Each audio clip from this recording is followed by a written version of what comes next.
পরিবার এবং প্রতিবেশী দুই যদি ভালো হয় তাহলে জীবনের আনন্দ অনেকখানি বেড়ে যায়। সেবার ভাড়া বাড়ি গিয়ে কপাল জোড়ে একটা ভালো প্রতিবেশী পেয়েছিলাম। ছোট্ট ভুতুকে নিয়ে ছোটবেলা থেকেই ভীষণ নাজেহাল হয়েছে আমরা। হঠাৎই অসুস্থ হয়ে পড়তো ভুতু। নতুন জায়গা, কি করব, কোথায় যাব বুঝতাম না। ওরা আগলে রেখেছিল আমাদের, ঠিক মায়ের পেটের বোনের মতো। তারপর একদিন ওরা বাড়ি ছেড়ে চলে গেল, আমরাও চলে এলাম।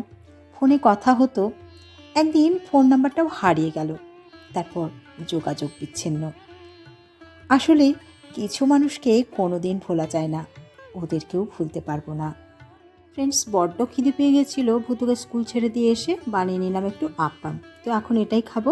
আর হ্যাঁ, আমার এই ছোট্ট ছোট্ট গল্পগুলো শুনতে হলে চ্যানেলটা সাবস্ক্রাইব করে দিয়ে আমার পাশে থেকো, সাথে থেকো।